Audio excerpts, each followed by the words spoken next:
lo más importante es entender la tolerancia al riesgo que tiene esa persona. Definimos los objetivos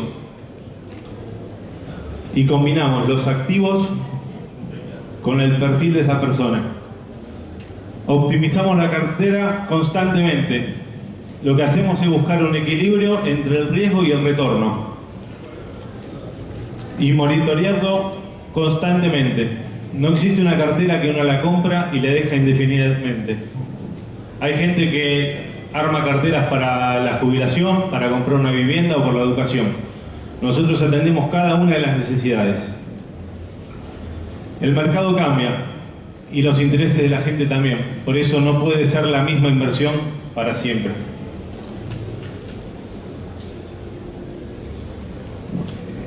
Bueno, eso es lo que hacemos nosotros de Fernández Laya, dándole un valor agregado a lo que hacemos. Nos dedicamos pura y exclusivamente a eso. Generamos la alineación con las metas y la tolerancia al riesgo, que es lo más importante. La gente tiene que saber en qué invierte, en la moneda que invierte y en el plazo que invierte. Y Argentina en eso tiene muchos activos. Y necesita ser revisada periódicamente. Ese es el mensaje que en principal nosotros queremos dar con lo que es cartera personalizada. Gracias, Pablo. Bueno, muy buenas tardes. Me toca a mí un poco desarrollar este tema de la cartera antifrágil y voy a explicarles de qué se trata. Pero antes de ello, miren, ¿saben qué es esto que tengo en la mano? Un reloj de arena. Lo realmente frágil que hay no es la cartera, somos nosotros. Imagínense que en ese reloj de arena son los días de vida que nos quedan. Y ahí ya nos igualamos todos. Pero no vine para hablarles de esas cosas. El dinero no es lo más importante. Eso es la primera conclusión. La segunda conclusión es que lo necesitamos para vivir. Entonces, de lo que se trata es de hacer esto lo más humano posible. Perseguir un rendimiento, pero sin que esto nos genere una ansiedad o nos complique la vida o no podamos vivir. Hay mucha gente que quiere obtener un rendimiento espectacular en muy poco tiempo. Algunos lo consiguen, pero hay otros que se terminan estrellando. Entonces, lo que tratamos de armar es un plan a medida de cada uno, porque somos todos diferentes, todos tenemos aversión al riesgo diferente, todos tenemos necesidades diferentes, todos manejamos capitales diferentes. No es lo mismo la cartera de un chico que recién empieza a invertir que la de una empresa que está tratando de preservar su capital de trabajo. ¿Por qué arrancamos con esto de cartera antifrágil? Miren, esta es la primera vez que nosotros venimos a la Expo EFI. Cuando hablamos y planteamos esto con Pablo, estuvimos hablándolo mucho tiempo, pensamos en ver el aspecto humano porque nos parece importante. Y él estuvo de acuerdo, si no, no estaríamos acá. Y llegamos a que hace 2 meses, cuando empezamos con esto, había muchas cosas que nos hacían pensar que este 2025 había muchas cosas antifrágiles. Yo soy muy optimista con la Argentina. Hoy me gustó mucho la charla de Caputo a la mañana y la verdad que no se trata de ser negativo, pero ¿saben qué? Cuando miro la bolsa argentina, yo soy pana de la bolsa argentina. 2 años seguidos con rendimientos que superaron los 3 dígitos. Todos sabemos que los mercados adelantan, anticipan y que tienen 2 manos. No estoy diciendo que la bolsa va a bajar, pero estoy diciendo de que, bueno, pasó la etapa de las expectativas, pasó la etapa de la sorpresa y ahora el mercado quiere ver. Hay elecciones y, bueno, y todas las cosas que ustedes saben. Entonces hay cierta fragilidad, más allá que yo creo que las posibilidades que tenemos son enormes. Y cuando miro el mercado internacional, piensen en Trump. Trump es un enorme enigma, más antifrágil que eso, por eso cartera antifrágil. Entonces tratamos de armar una cartera con este escenario. Podríamos haber armado con otros escenarios, de hecho hacemos carteras a medidas, pero se nos ocurrió esto porque me parece novedoso. ¿Y qué es una cartera antifrágil? No solo resiste, se beneficia del desorden. Miren, la verdad no nos gusta perder ni a la bolita. Queremos ganar aunque en el mercado vaya todo para abajo. ¿Se puede? Sí, acá lo vamos a ver con números. Les aclaro, esta presentación está disponible porque ahora después me voy a meter en números y lo que nos corre acá es el tiempo. Así que la cartera, para que los que lo quieran ver y quieran analizar, los números está disponible, solo tienen que pedirla o escribirnos a los mails que tienen allí en las hojitas que están recibiendo. Es una apuesta a la incertidumbre con límites en el riesgo. Eso es una cartera antifrágil. Hay una diversificación asimétrica, es decir, tomamos un conjunto de activos que son antifrágiles. En nuestro caso tomamos 70%, podría haber sido 80%, tomamos 70%. Pero hay un 30% que son apuestas asimétricas, son activos que si salen bien pueden darle una espuma, un salto, una volatilidad muy importante a la cartera. ¿De dónde sale la palabra antifrágil? Está inspirado en Nassim Taleb. Hay un libro de Nassim Taleb que es antifrágil. Nassim Taleb es el del cisne negro. ¿Cómo se construye? Se utiliza lo que se llama modelo Barbell. ¿Saben que ese es como una pesa? Que de un lado de la pesa tenemos los activos seguros, los antifrágiles, estos que les digo son el 70%, y del otro lado están esos activos que son los arriesgados, los que tienen alta volatilidad. Bueno, ya vamos a ver eso. Obviamente es muy subjetivo la elección de esos activos. Yo hice una elección y les voy a mostrar cosas que podemos tener y cada uno de ustedes puede decir, bueno, pero para mí esto es así o esto no es así. ¿Saben qué? Me pasé el fin de semana de Pascua discutiendo con la inteligencia artificial que era frágil y que era antifrágil en determinados activos. Bueno, lleguemos a esto. La verdad me gustó porque después lo probé y les adelanto algo que vamos a ver. Dije, bueno, ¿cómo me hubiera ido si hubiera hecho esto hace 2 años? ¿Por qué hace 2 años? Porque a la bolsa argentina en 2 años voló. Y porque el mercado americano también. Y digo, ¿y con esto qué me hubiera pasado?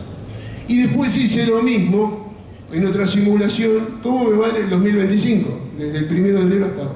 Todo eso es lo que vamos a ver para adelante.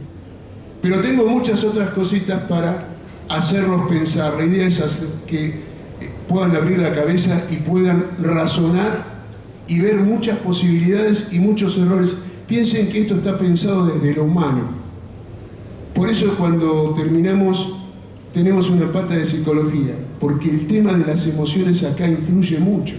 ¿Saben las veces en los años que tengo de bolsa que por un sentimiento, por una emoción nos mandamos una macana? Es impresionante. Y la verdad es una ciencia que está creciendo mucho y cada vez en Estados Unidos la están analizando más. Por eso Gabriela va a terminar contándoles algunos sesgos que nosotros tenemos y que nos pueden hacer tomar malas decisiones. Créanme que a veces eso que uno pasa de largo es lo que nos hace equivocar. Acá se necesita paciencia, se necesita tener un plan, se necesita tener constancia. Bueno, a nosotros nos gusta mucho estudiar y buscar los porqué. Por eso llegamos a esto. Pasando a la siguiente. Miren, me encontré con este gráfico. Esto está hecho por la gente del JP Morgan. Fíjense, no sé si se llega a ver atrás, pero son los rendimientos del S&P 500 de los últimos 40 años. Está tomado desde 1984 hasta acá. Los años verdes son años de suba, los años rojos son los años de baja. Fíjese que queda como una especie de cruz en el medio, eso es casualidad. Lo primero que hice fue mirar, Trump asumió en el 2017, ¿cómo le fue? Bueno, no le fue tan mal. Después el segundo año tuvo un año de baja y después la rompió. Digo, bueno, la historia no se repite. Inclusive la gente del JP Morgan le dice abajo, esto no quiere decir que en el futuro vaya a ser. ¿Saben qué? Miren, yo tengo una cosa similar a esta de los últimos 100 años y me termina dando algo bastante parecido. ¿Qué quiero decir con esto? Me hace acordar la frase de Warren Buffett. En el corto plazo las acciones son lo más riesgoso, pero en el mediano o largo plazo son lo más seguro. Entonces, ¿qué hice con esto? El 25 está en naranja, no lo pusimos. Dije, bueno, voy a probar. Invertí $10.000 en el 1984, año 1. ¿Cómo me fue a final del 2024 aplicando estos rendimientos? Las 3 rojos que hay en el medio, ahí fue las .com, el menos 33 es la subprime, el 2008, y después tenemos el tema de la pandemia en el 21. Pero miren lo que hicimos. Pásame, Pablito.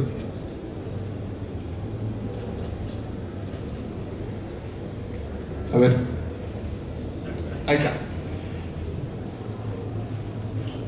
Pasamos ahí en ese gráfico, la filmina, la línea violeta es el comportamiento del S&P. Fíjense que sube, baja, pero tiene una pendiente claramente positiva. Los $10.000 iniciales terminaron siendo 388.000 al cabo de esos 40 años. Pero se me ocurrió decir, ¿y esto cuánto da? A mí me da un interés compuesto de arriba del 9%, 9,34%. Si yo hubiera hecho un plazo fijo al 9% anual capitalizado anualmente en dólares, cosa que no es fácil de conseguir, hubiera tenido un poquito menos, $342.000.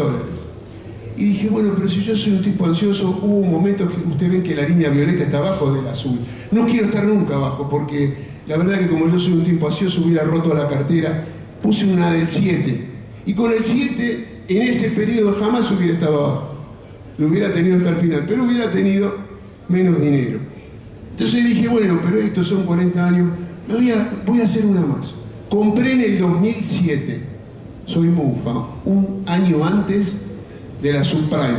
Arranqué menos 30. Pasame la siguiente placa. Ahí está.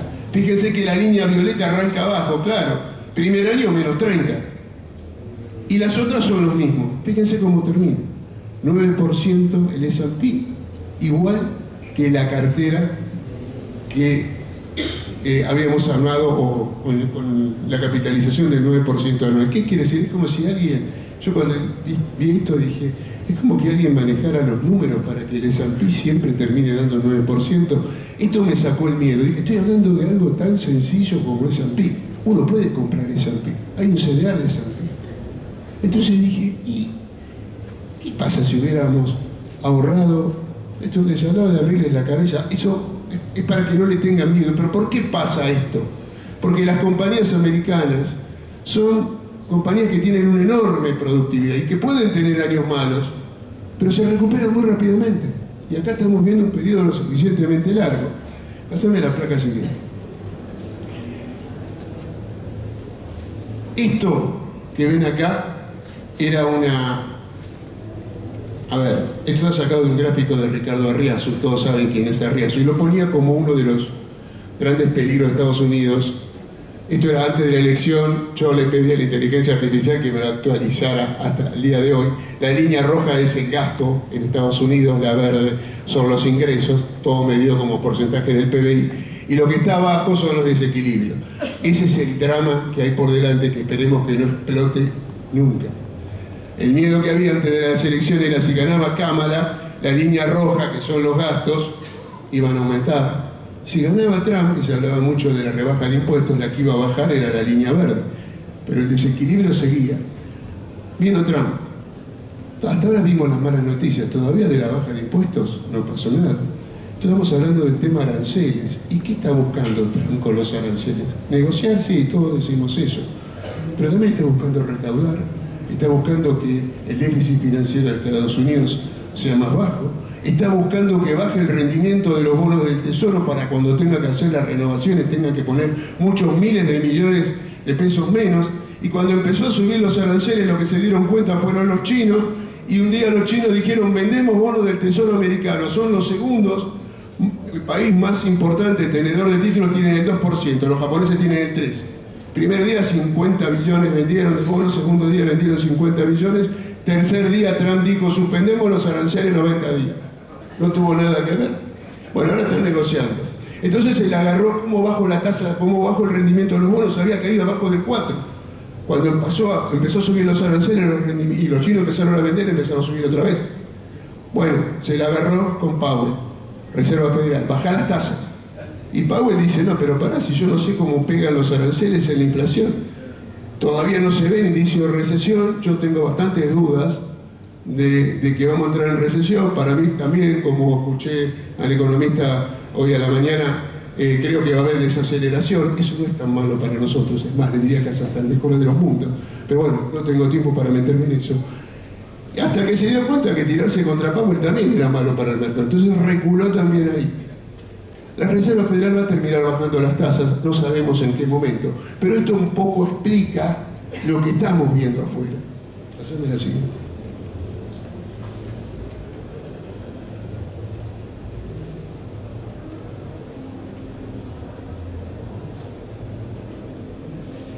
Esto era la... no, esta fue la anterior, perdón.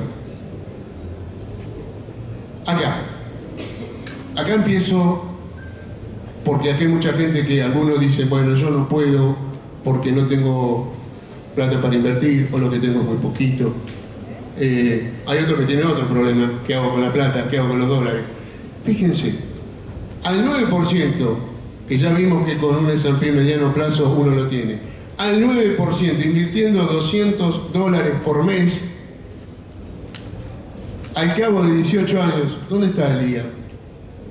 Acá. Lía es mi nieto, tiene 18 años. Es la madre. Si ella hubiera invertido $200 por mes desde el día que él nació, cuando él cumplió ahora los 18 años, le hubiera regalado la bonita suma de un poquito más de $100.000. Toma, nene, que voy a comprarte un departamentito. Pero eso es conducta. Está bien, no teníamos de R&B cuando él nació. Ahora alguien me puede decir, pero yo podría hacer algo más. Miren los americanos. Quiero $1 millón. Invirtiendo $1.000 al 9% anual, ahí llego al $1 millón y la cifra ahí cuando le está dando 20 y pico de años.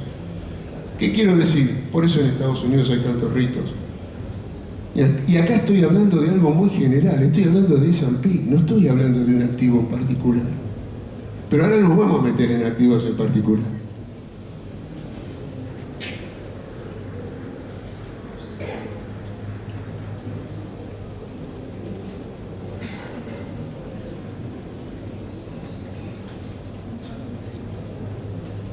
Esto es lo que hacemos nosotros, compramos dólares.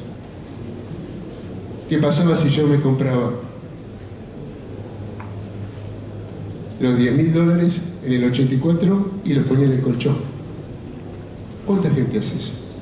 O si lo hacía en el 2000, o en el 2008, o en el 2020. Lo que ven arriba es lo que hubiera perdido en términos de poder adquisitivo de acuerdo a la inflación de Estados Unidos. Si se fijan solo en el 2020, en el 2020 me perdí 18%. Bueno, está bien, hubo un año que Estados Unidos tuvo una inflación del 9%, que fue en la pandemia. Pero lo que quiero decir, nosotros compramos dólares para preservar el poder adquisitivo contra el peso, pero el dólar también se devalúa, se derrite igual que el peso, pero se derrite más lentamente. Esto, como dice mi amigo Sucho, es atesorar. Esto no es invertir. Lo que estábamos hablando antes se parece mucho a una inversión. Bueno, llegado a este punto, miren, yo tengo el orgullo, lo digo porque ahora se van a enterar. Hay alguien que entendió esto, y ya que hablamos de carteras personalizadas, y para que crean que los sueños son posibles y que las cosas se pueden lograr, que armó su propia cartera, arrancó con dólares y empezó a recorrer el mundo. Recorrió todos los países del mundo, todos. En algún momento empezó a invertir. Empezó en el 2018. En el 2019, ¿ustedes se acuerdan lo que pasó cuando fue el balotaje? Que se destrozó todo. Vamos a poner un poquito de acción argentina. Era alguien que, cuando recorrió África, que tenía costos más bajos, agarraba y decía, necesito menos dinero, lancemos opciones. Manejaba instrumentos. Se especializó en finanzas. Y cuando tenía que ir a Europa, que eran costos más grandes, bueno, hagamos otra cosa, una inversión más arriesgada. ¿Y saben qué? En ese momento los bonos argentinos valían 20, 25, 27, 28, 30. En la oficina teníamos gente todo el tiempo, comprame bonos, ahora vendémelo, estoy haciendo dólar MEP. Digo, pero pará, pero los bonos, mirá que... No, el dólar. Si se hubieran quedado con los bonos, ¿cuántos más dólares tendrían hoy? Bueno, el que hizo esto es ese señor que está ahí, se llama Nicolás Pascuali. Es mi hijo que está sentado en primera fila. Es el primer argentino en recorrer todos los países del mundo. Al 2022 En el mundo hay 8.000 millones de personas, hay solo 330 y pico que lo hicieron, y de Argentina uno solo.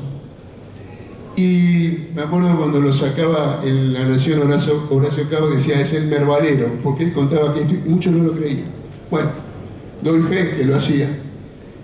Y esto demuestra que, como está ahí, a veces hay que tener un propósito, hay que tener un sueño, pero hay que tener una conducta también.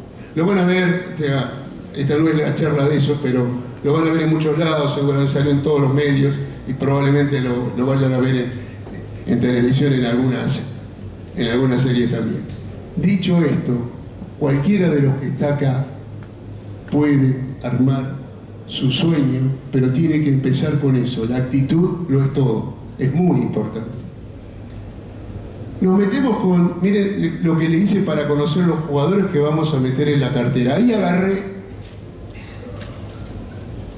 un grupo de acciones del S&P, las más importantes, las califiqué en función del beta. Para el que no sabe, el beta es un coeficiente que mide el riesgo de una acción, es decir, cuánto se mueve con respecto al índice principal del mercado, que es el S&P.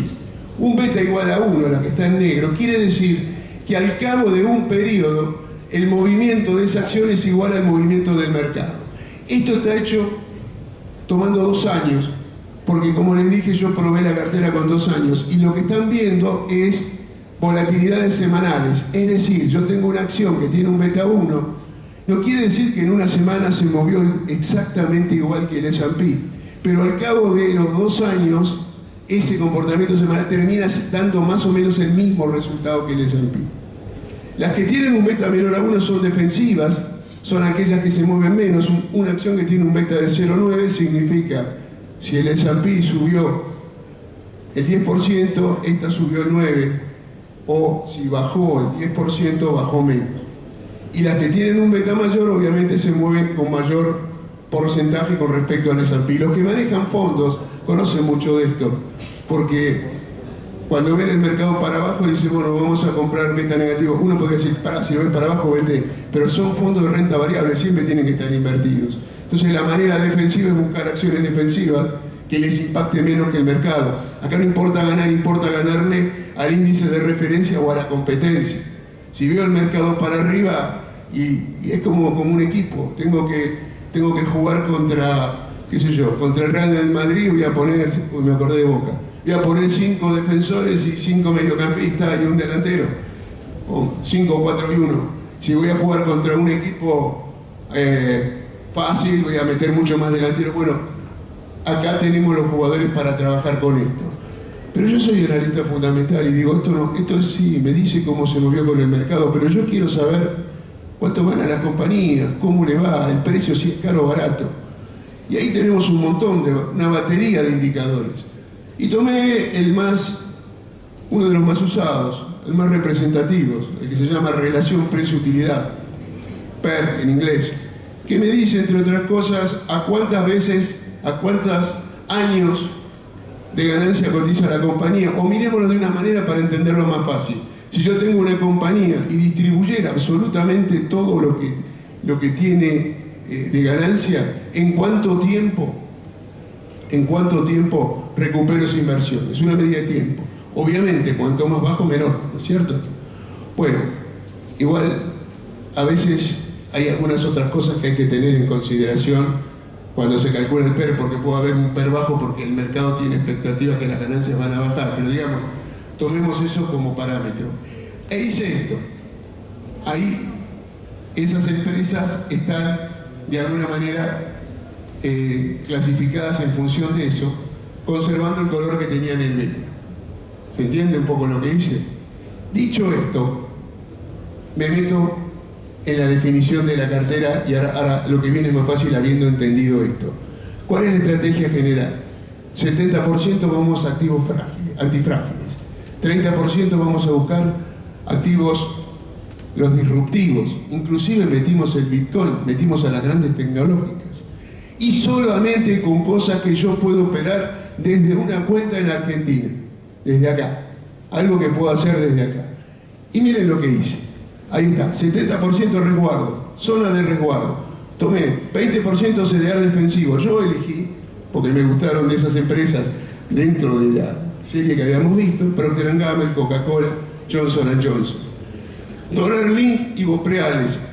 Hace 2 años para atrás no había Bopreales. El Dólar Link me defendía más de una posible devaluación.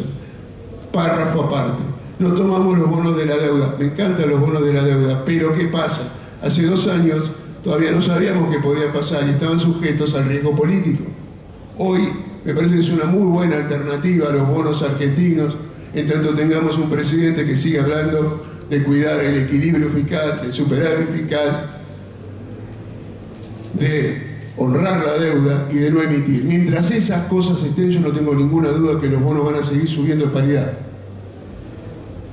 Los CDR, el CDR del oro es una cosa que no teníamos, que es novedoso en Lima, que no es una mina, que LD es el CDR que replique el oro, y un money market, una canción en dólares. Ahí tomamos una tasa de 2,5 anual. Nada extraordinario. Cuando, digamos, en la columna de la derecha ustedes tienen cuál era el motivo.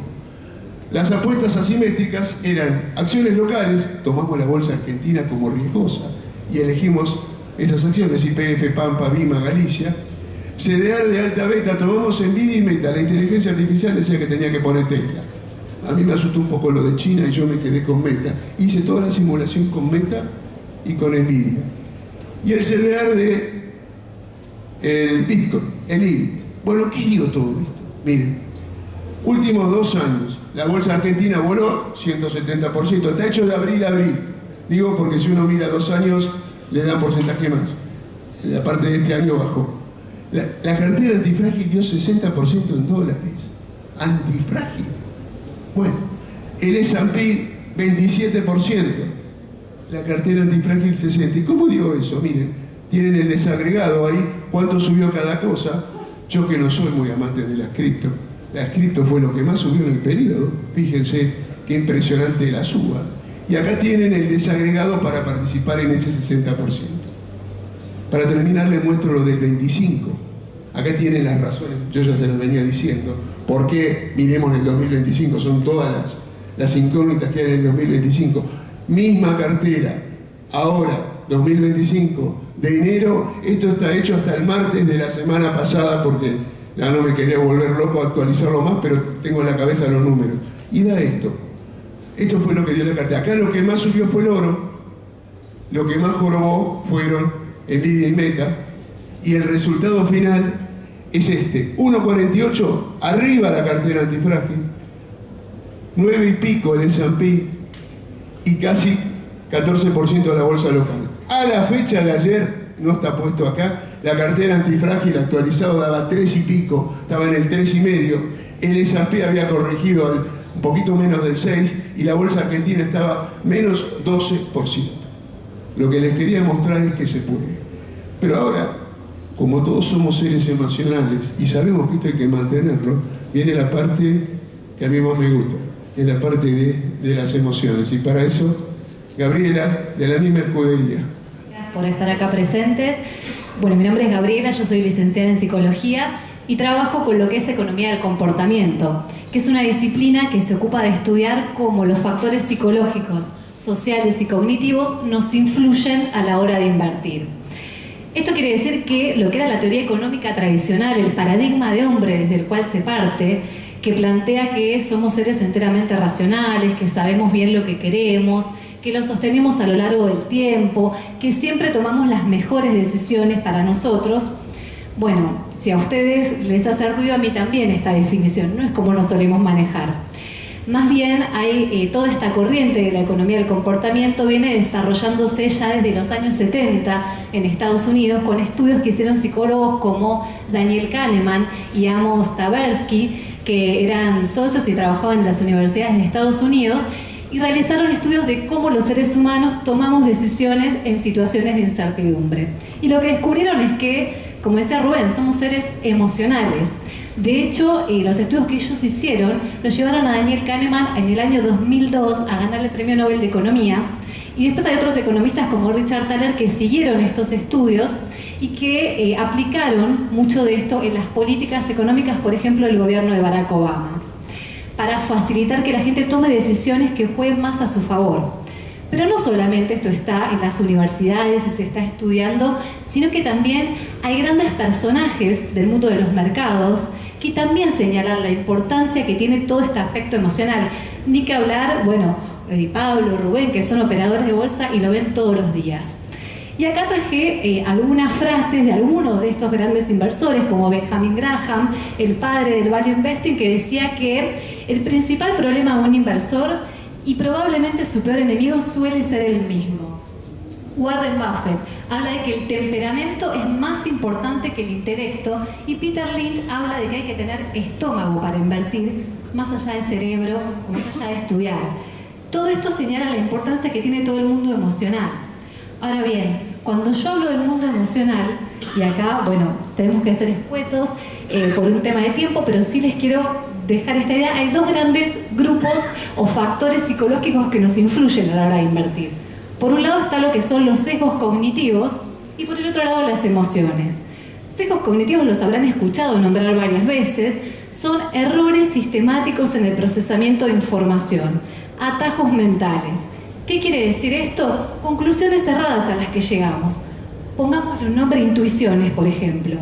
Las intuiciones nos sirven mucho en nuestra vida cotidiana y son muchas veces muy valederas, pero en el mundo de los mercados a veces se nos presenta fuertemente algo como una intuición o una corazonada y muchas veces lo único que tiene es coherencia interna a la información, pero puede ser que la información o bien sea pobre o que no sea válida, que sea equivocada.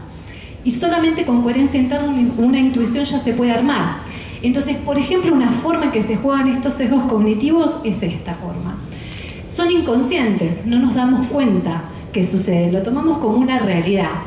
Y son consecuencia de que tenemos dos sistemas de procesamiento de información que no dan para acá el desarrollo del tema, pero muy brevemente les cuento que tenemos dos sistemas como procesamos la información. Un sistema más automático, más rápido, que es el que usamos todos los días y que es muy útil para no gastar tanta energía psíquica y sigue el principio del mínimo esfuerzo del cerebro.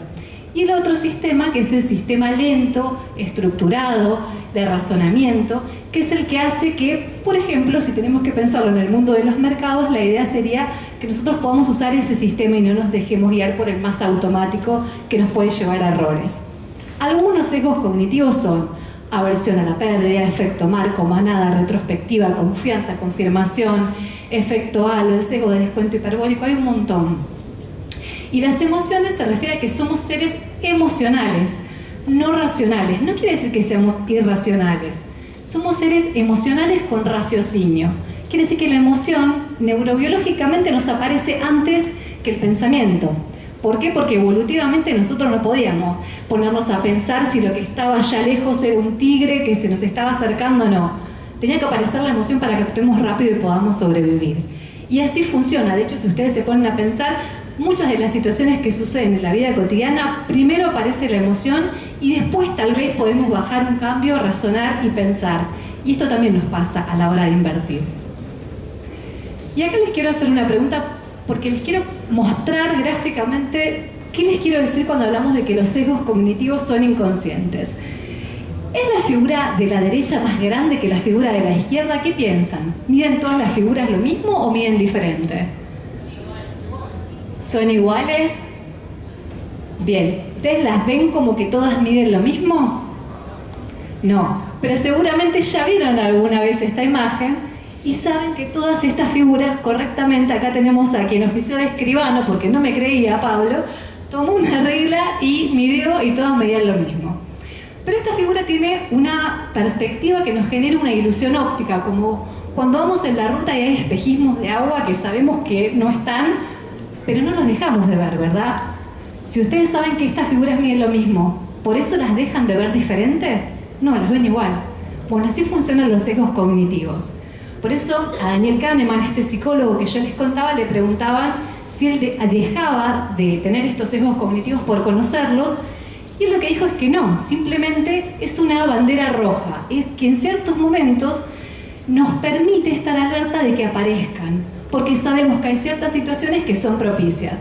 Ejemplo, veo mi cuenta comitente en rojo. Ejemplo, vendí una acción que sube, sigue subiendo y me agarra una crisis.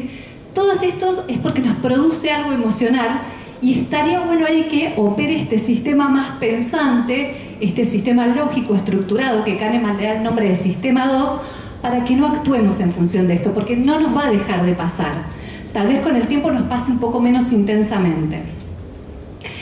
Y les quería contar muy brevemente de dos sesgos cognitivos que me parecen bastante importantes a la hora de invertir, que son la aversión a la pérdida y el sesgo de manada. La aversión a la pérdida no es solamente, como decía Rubén, que no nos gusta perder ni a las abuelitas, lo cual es muy real, sino que nos disgusta mucho menos perder que lo que nos gusta ganar. Aproximadamente en un ratio de 2-1, es decir, si yo pierdo $100, necesitaría $200 para equiparar emocionalmente el dolor que me causó esa pérdida. Y esto tiene consecuencias, por ejemplo, que tome más riesgos en el terreno de las pérdidas. Por ejemplo, cuando una acción está bajando, tal vez yo me levanté, cambió el contexto, cambió los fundamentos de ese activo, está bajando, pero ¿sabes qué? No la quiero vender. La espero, aunque no tenga sentido. No estamos hablando de un ciclo de baja donde tal vez tiene sentido, sino de los fundamentos mismos, y la espero porque no quiero cerrar esa pérdida, porque no me banco perder. Y eso me puede llevar a perder más, porque tal vez si yo la vendo puedo después comprar algo que me permita ir recuperándolo, gestionándolo distinto. Hace que busquemos más evitar las pérdidas que obtener ganancias, por ejemplo. Hace que, como les decía antes, si yo una acción venía subiendo, la vendo y la acción sigue subiendo un poco más, porque es muy difícil calcular, timear el mercado exactamente, muchas veces lo que cambia es el punto de referencia. Ya la acción no es el precio que yo la compré originalmente, sino el precio en que la vendí, mi punto de referencia. Y cuando sube, siento que pierdo. Pero es un sesgo cognitivo, porque yo no perdí. Lo que pasa es que no me estoy bancando que siga subiendo. Y eso, el problema que tiene, no es tanto que te pase, sino que después vayas y las vuelvas a comprar. Y después terminan desplomando. Y ahí tenés un problema. Ahí es donde se juega esta parte emocional.